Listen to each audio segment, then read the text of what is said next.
A limited embroidery field, 4x4, doesn't leave much room for your bulky items such as duffel bags or book bags or something as simple as a sun visor. So what are the alternatives? Do you just leave those out? No, you can do patches. Patches are really fun and they're really easy to make. Stay tuned and we'll jump into making a custom patch.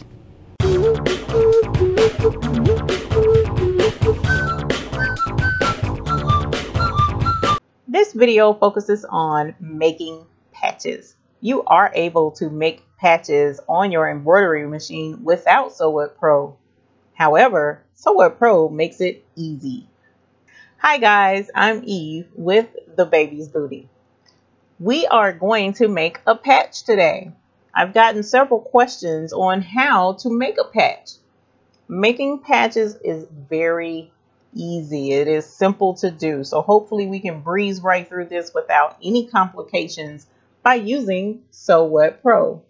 Sew What Pro, as you know, is an embroidery design editing software program. So let's dive right into it. As you see right now, we have a blank page. There's no grid up. So if we go to File, we're not able to merge in a design. So we're going to have to open the design. And what I'm going to do is use a blank patch design, just a simple rectangle with a rectangle border. Those are your components to a good patch, and I'll show you what I mean. Here is a blank Sew What Pro patch that I've made. Now, the color is off-white, and then you have your purple, but I have it that way so that you can see it better. Now, of course, you can make this any color you want in Sew What Pro or on the embroidery machine. You actually don't have to change these colors to change the thread on the embroidery machine. However, number one, you can click that, and then, of course, in the color thread palette down below, you can choose what color you would like. Now, the background to the patch, this is pretty important. You can use your patch fabric to make a background for whatever design it is that you have in the middle of the patch. I'm a good old-fashioned patch loving person, so I want the background to be a good solid set bed of threads. So my background to my patches is solid all the way through. And then this is the important part to your patch, is your nice border around the outside. It's good and thick. It's really dense so that when you cut it out, that gives your structure and your stability to your patch. Okay, so your border and your background is the basic foundation for your patch.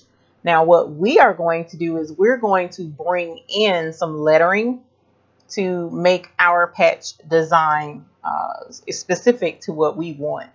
So I'm going to go over here to the info icon view so that I can bring in my letters. And when you click there, this one is a 3/4 font, and the name of the font is Spencer. My Spencer font I got off of a website called Applique Corner. So if you're interested, that's where I got this particular font from, and I'll leave a link below in the description box. Now, I want my patch to say I, and then the heart, and Sew What Pro. So we're going to put my lettering in first. It doesn't matter what order you do it. I'm just going to put the letters in first. So I click on my first letter, which is an I, and it populates it here. So I'm going to use these black squares to center the design on this line. So there's the I.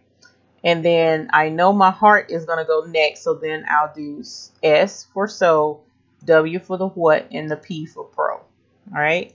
And I'm going to pull these over down here a little bit. And I'm going to make sure, again, using these black dots, the black squares, that they're lined up on this middle bar so that when I arrange all these letters, I know that they're in a straight line and I don't have to guess.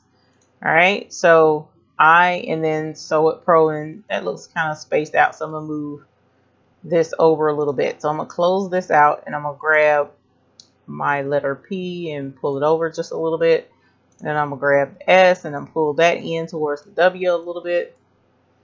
And let's see how that looks. I like that a little bit better.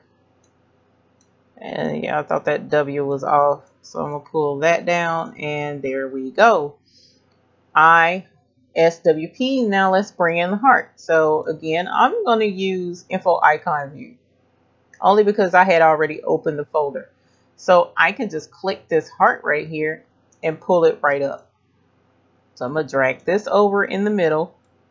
And if you missed what I did, I used info icon view only because prior to me opening up this program, I had already pulled this heart design over into my custom folder. So the heart was, that folder was going to populate under info icon view anyway, and I already knew it. So that was one of my inside tricks that I like to do. I'll open the folder ahead of time, and then that way it's already here. Now, if you pay attention to this heart that I pulled in, there's a little tail here, and I don't want that in my design. So I'm going to close info icon view. And what I'm going to do is blow this up, right?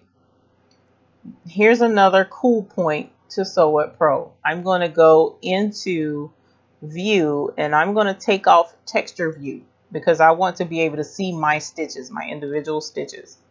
Now I'm going to go into the cutting toolbar and then I'm going to split at stitch. Split at stitch. So by taking that, it will allow me to select individual stitches. And this one stitch, I don't want it there because the needle is going in the fabric on the outside of the heart and then making a jump to the inside of the heart. And that's ridiculous. Why would I want that? So because that number 2 is there, I'm going to delete it. So I selected the number 2 and then I can hit right here, delete. And notice now that jump stitch is gone. And that's exactly what I want. So I'm going to close this out, close again, and there's my nice, clean, crisp patch. And that's it. That's all it is to it. And now that our patch is done, we want to save it. So we're going to File, Save As, and then I named this Sew It Pro Patch with letters is what I had it named. And then, of course, down here, you want to make sure it's in the file format that your machine reads. Mine uses PES. So you need to know what your machine reads and select that. And then hit save. Now I've already saved it, so I'm just telling it to overwrite it. And now that your file is saved and you remembered where you saved it, let's go up here to this black disk where it says Write to Removable Media. We're going to click there and then we're going to browse. And what we want to do is navigate to the folder where we saved our design and select it. And it says drag and drop it into this box here. That's all you have to do. And then you hit finish. So now it's here. So we're going to select it. Select the external drive, which mine is F. I already knew that. And the program already knew that as well. There's a checkbox there. So we're going to hit Write Files. And when you hit Write Files, it copies it over to the machine for you. Done. Easy peasy, mac and cheesy. So now that our patch has been designed and we've sent it over to the machine, let's go ahead and stitch it out. Now I must say that there are tons of videos out there on YouTube on how to make patches. This particular video is just demonstrating how I make my patches. So of course there's different methods for different people, but this is the method that I've been using lately. And I wanted to just share it with you because I've had a lot of questions about making patches. So what I've done is there is some patch material. It's quite sturdy. It's almost like canvas, but it's a lot thicker and a lot more dense. I guess that's the word I meant to say. Not necessarily thicker. It's just really dense and it's very tightly woven. So I know that if I make my patches out of this material, the fabric shouldn't shift and stretch quite as much because a lot of the patches that I make are quite dense. For instance, this particular patch here, notice it's kind of oblong. It's not round like it should be. That's because I just used regular fabric behind this patch. But this patch has, I want to say 22,000 stitches in this patch. So I can't just use any fabric. It's just not going to work. It didn't hold up for this patch, and it wound up going askew. So you have to have a really good sturdy fabric in order to do those dense patches. Now, if you have one that's not quite as dense, then of course you could probably get some duck canvas fabric or something of that magnitude, and it may be helpful for you. But this, I've actually found some patch fabric that I've invested in, and that's what I use. And I'll leave a link to, it's kind of pricey, but I needed it because these are for industrial customers, for business customers. So I needed to make sure that I was going to have a fabric that was going to withstand all of those stitches for their business logos. I also hoop the medium weight cutaway stabilizer. So I hoop the stabilizer and then I rest the patch on top. I have hooped this fabric before along with the stabilizer. It didn't make a difference. The patch, like that particular patch, it went wonky even when I hooped the fabric as well. So I'm not a fan of hooping my patch fabric. I just go ahead and rest it on top because it's just simpler to do that way. So that's how we're going to make the patch that we just digitized. We're going to rest it right here on top, and we'll go ahead and start stitching it out so that you can see the new patch come out.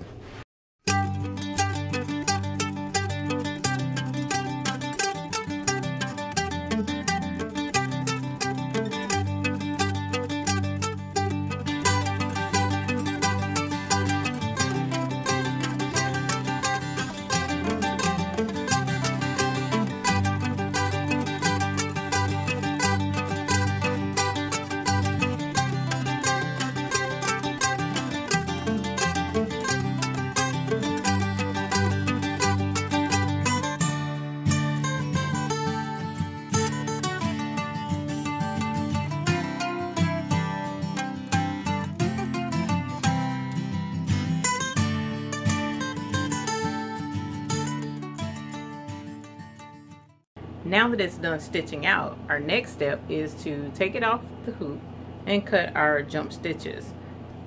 The next thing you want to do after you take it out of the hoop is going to be one of the most important steps you can take. After taking it out of the hoop is you're going to use your Fray Check, okay? Here's one brand that's at Walmart. It's Dritz, I think is what that says, Dritz Fray Check. And then of course there's also this one, which is June Taylor. I use this one quite a bit. It's about gone. But what we're going to do is grab this little one because my June Taylor spills pretty rapidly out of the bottle. And what you want to do before cutting out your patch, you want to use your Fray Check along the border of the patch. Now I mean on these threads, because it's Fray Check. It's made to keep your threads in place in the event that you cut the thread accidentally while cutting out your patch. And it's going to be a pretty tight cut when you're cutting out this patch. If you're anything like me, you want to cut all the way up to the edge.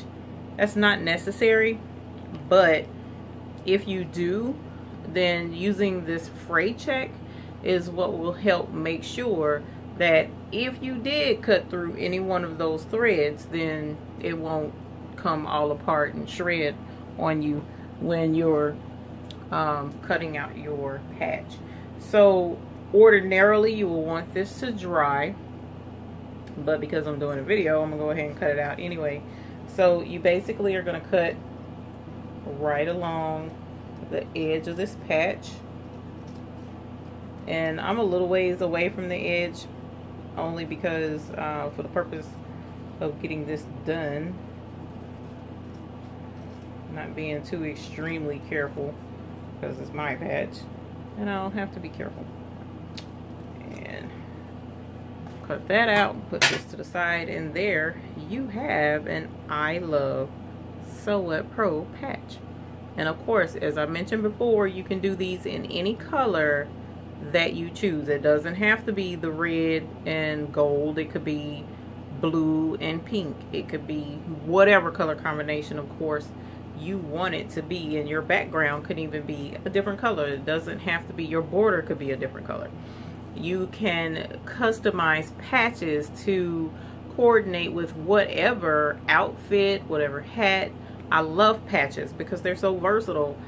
They can go on book bags, kids can collect them. It's just, patches have become one of my new favorite things. So if you have any questions about attaching the patch, now attaching the patch, of course you can sew it on.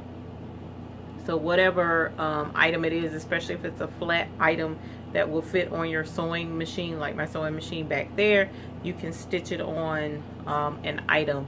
Or there is a product at Walmart, I know Walmart sells it, where, I forget what it's called though, right off the top of my head, because I got kind of a headache, so that's why I'm not really doing my best with this particular video this time.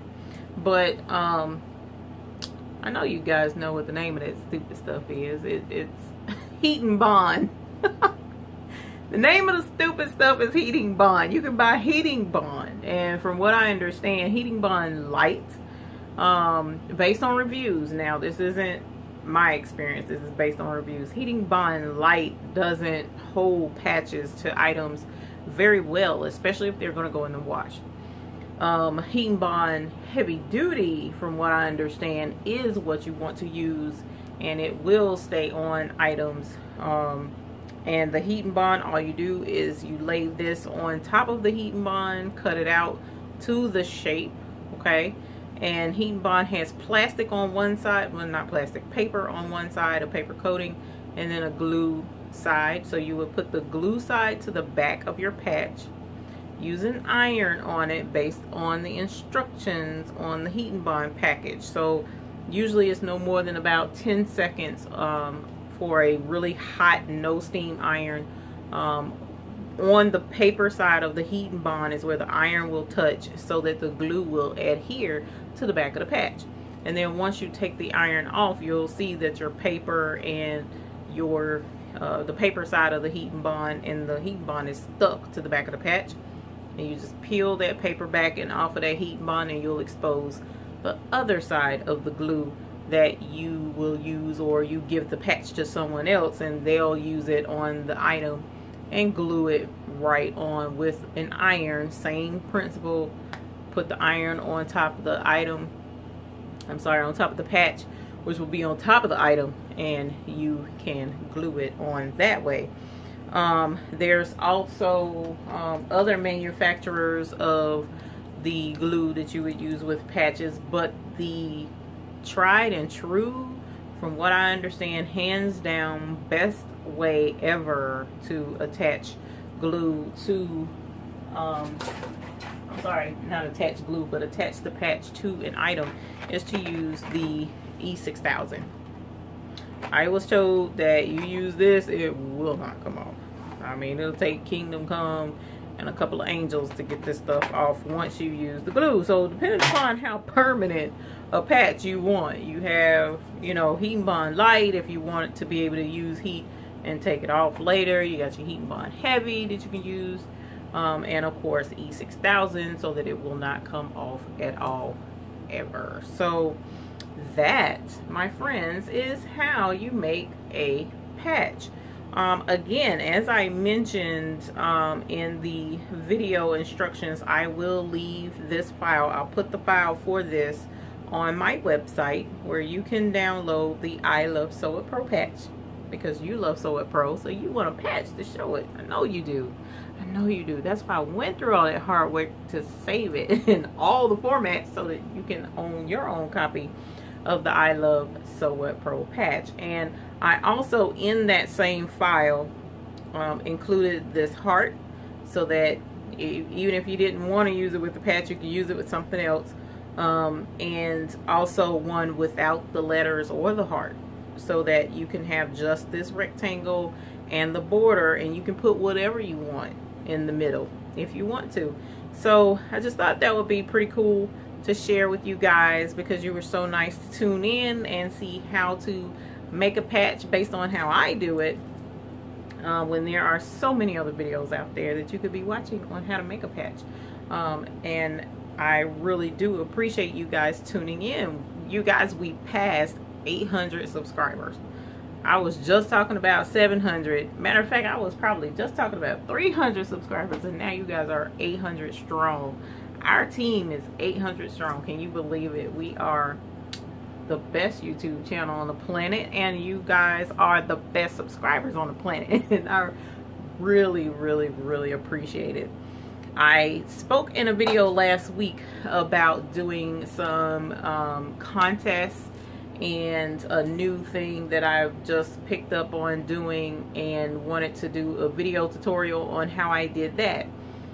Well, the giveaway company that was going to produce the product to use in the giveaway, they were out in training last week, so I had to push it back a week. So hopefully this week she'll email me tomorrow, being that today was a holiday. Tomorrow hopefully she'll email me, and we can go ahead and get this contest on the road, and we'll prepare for that this week so that the video will come out next week on how to win something pretty awesome and cool. So I'm really excited about that. Otherwise, what's been going on around here is I actually didn't work for a change. I really didn't. I took the weekend off, Friday, Saturday, Sunday, and today, Monday, and I didn't do any work at all. That's why this particular video is just like, hi, this is a video, and it's like crazy because I took some time off and decided to breathe. And I actually got to spend the weekend with my grandson and my daughter-in-law, so I had a wonderful time this weekend. It was really busy and met new friends, and I'm really excited about some upcoming projects that we have. And we'll be going over doing hats. I had a request for doing ball caps. I really appreciate that, so we'll get that on tap. I would have done that today, but with the machines acting crazy, I was like, no, let's wait until we get them serviced first, because I don't want to destroy hats. That's a royal pain to have to replace hats. I've had to do it, so you don't want to have to do that. So we're going to wait on doing the hats until after the machines are serviced.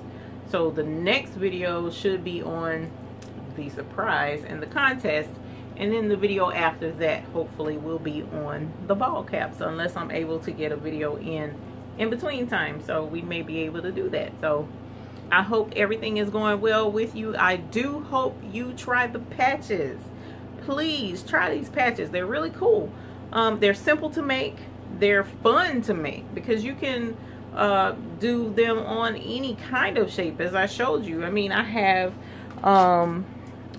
this shield shape. I have the oval shape. I have the rectangle shape. And this one isn't, that's, you know, not octagon, not hectagon, tetracodon, gun. I don't know what this is. There's so many sides to it, I don't even know. But there are numerous shapes you can do these in, numerous colors. I mean, the possibilities on patches are endless. And what's really cool is those of you who are able to have a bigger hoop than the 4x4, you can make a massive patch if you really wanted to. Patches don't have to be small. They can actually be really big.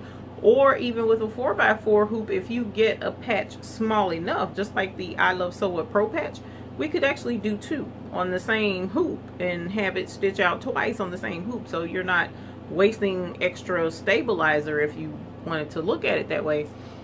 You can also do small patches, little teeny patches. So it's just, you can do so much with patches. They're really cool. I've had a lot of fun with them. That part of my business has exploded. I did not realize there was such a demand for patches. So you guys look into it. Look into it. There really could be an avenue that you could add to your business and make extra money. I didn't even know that it was right there. And all you have to do is attach the glue on the back, or you don't even have to do that. Just give them the patch, say sew it on, or use E6000. And there you have it. So, and patches also are really cool because they don't really have to babysit them like you would do hats or bulky items. It's flat, it's simple, it sits there, it stitches out, end of story. And if you have a multi-needle, oh my god, you can just put your colors and let it do its thing. So yeah, patches have been really cool to do. It's been a long vacation weekend, holiday weekend. I hope your holiday weekend was fantastic as mine was. And until the next time when we get together and start some surprise new thing embroidery, I want you guys to work on patches and let me know how it goes. Leave a comment please below how your patches turned out. If you had any problems, if you have any questions, please just leave it in the comments below. I strive diligently to answer all comments as they are left on my videos. Also, if you like this video, patch videos are a dime a dozen, but this one is by the baby's booty. So if you like this video, please leave me a thumbs up. I would greatly appreciate it. That lets me know that I'm doing my job and that you guys are enjoying the video. Also, if you're not a subscriber by now, you're missing out.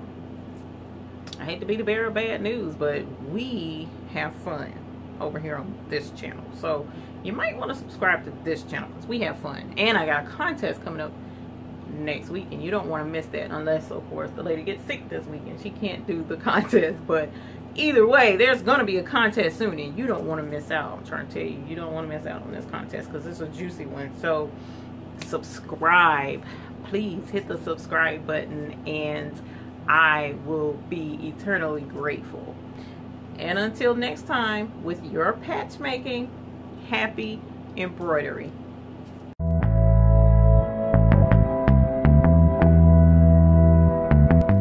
Click here to subscribe to our channel. Click here to view other videos in our tutorial playlist. And click here for the next video that you should find helpful. Thank you.